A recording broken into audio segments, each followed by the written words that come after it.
Hola clase. Okay, so today we're going to focus on the irregular preterites.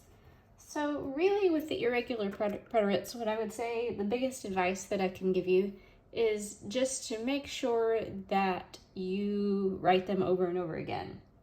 So the trick with the irregular preterites is just to focus on the spelling. You can kind of find patterns to them, but for me, it's just easier just to memorize them. So I'm going to go ahead and kind of list them all out, and then I'll conjugate a few of them, but I don't think I'll do all of them for this. So we have estar, that's irregular, poder, poner,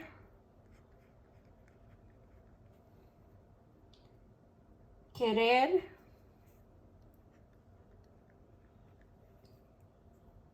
saber, tener,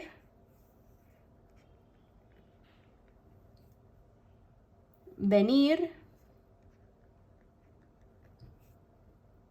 and double checking with your book, then also decir and traer.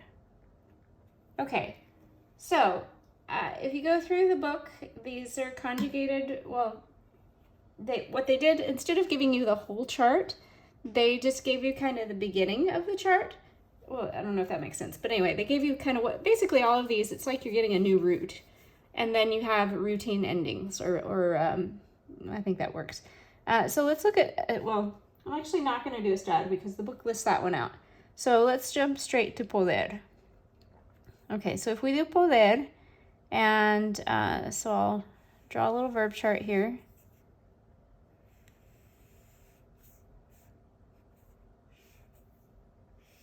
Okay, again, I assume you know the subject pronouns by now, so I'm not going to write them in. Okay, so with poder, when we go to the forms, so it's these letters that are going to change. So thankfully, it still starts with a P. So your yo form is pude. Tu form, pudiste. Él, ella, usted. Pudo. Nosotros. Pudimos. Vosotros. Pudisteis. Ellos, ellas, ustedes pudieron. Okay? So these endings, iste, o, imos, istes, hicieron, those are the same endings that you would use for estar, and they're going to be the same endings that you'll really use for this whole list. Decir and traer have a little bit of an extra exception that we'll look at in a second. So there's poder. Now the next one I want to do is poner. And the reason I want to do that one is because poder and poner, sometimes students get the two verbs confused.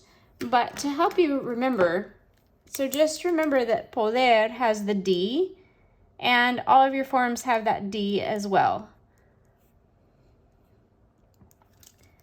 So you can contrast that with poner.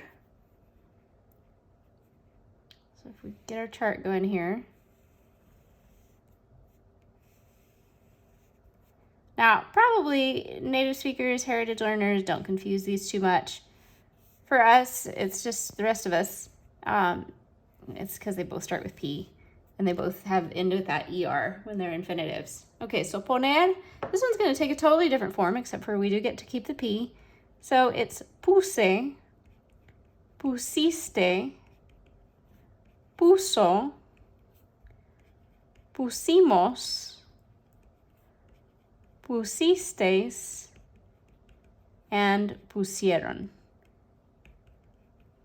Now, one thing I forgot to mention, and I noticed that as my eye, the dot on the I went a little wonky there. So, sorry about those. But anyway, one thing that I forgot to mention is that there are no accents on these irregular forms. So I would say that's bad and good. It's good because if you're stink at accents, then you don't have to remember to put them. It's bad because now you've broken your pattern of the accent marks, because all the other ones, you would do accent marks, and now all of a sudden you don't. So just, again, as always, take some extra time to make sure you pay attention to that as you're learning. Okay, and then just a recap here, just in case you've forgotten or didn't know. So poner is to put or place. Sorry, to put or place. And poder is can or to be able to. Okay. All right, so, and again, if you notice these endings, right, the endings are the same. So it's just that beginning of the word that we're changing. Okay, so I'm not going to go through all of the forms for all the rest of them. I'll just do one or two forms so that you can see. So for instance, querer, the yo form would be quise. So yo quise. Now, querer actually has a change in meaning in the preterite versus the imperfect, and we're not there yet. Well, actually, with this book, yes, we are. So I may reuse this video with a change of book later, so just keep in mind that may be different. But if you're using the book Puntos de Partida, the 10th edition, then the change in meaning, it's gonna happen on the next page that they're gonna talk about. So I'm gonna not interrupt the flow of this right now. So just keep that in mind and look out for it. Okay, so querer, quise. Let's see. Saber is another one with a change in meaning. So the yo form would be supe. So again, we could go down the list to save a little time. I'm not going to do it. So yo supe, tú supiste, ella supo. Then let's keep going. Tener, tuve, yo tuve. Oops, sorry about that. Tuve, okay? And let's see, venir, vine. Okay. So that's just giving you the yo forms, but again, all those endings are the same. So you have the iste, o, imos, istes, ieron. So you just take those first three letters here, right? And then you're going to add on your new endings. Okay. So the other ones that we want to look at then are decir and traer.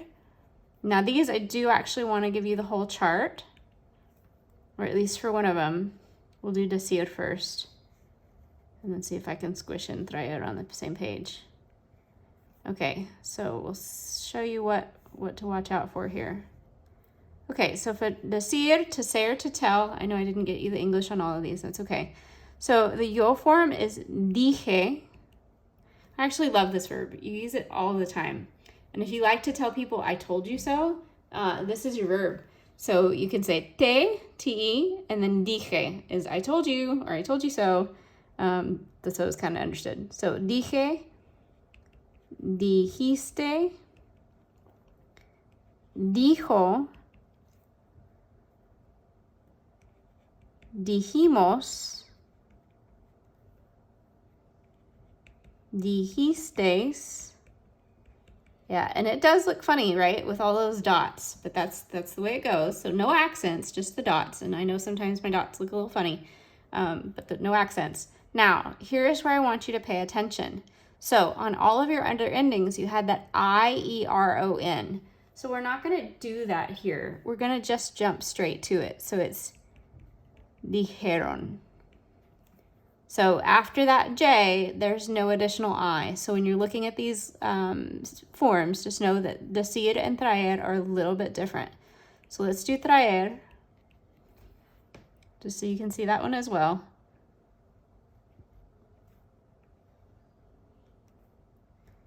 Okay, so traer, we have traje,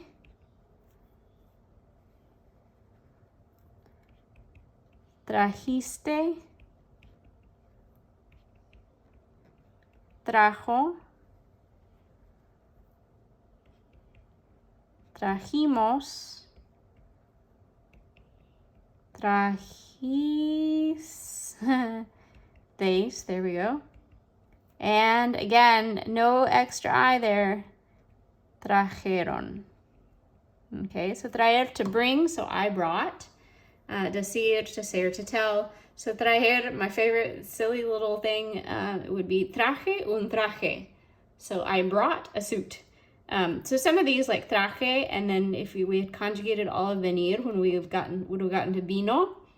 So those words repeat, right? So vino is also wine, and if you say él vino a la fiesta, it would be he came to the party. Okay, so those are your irregular verbs.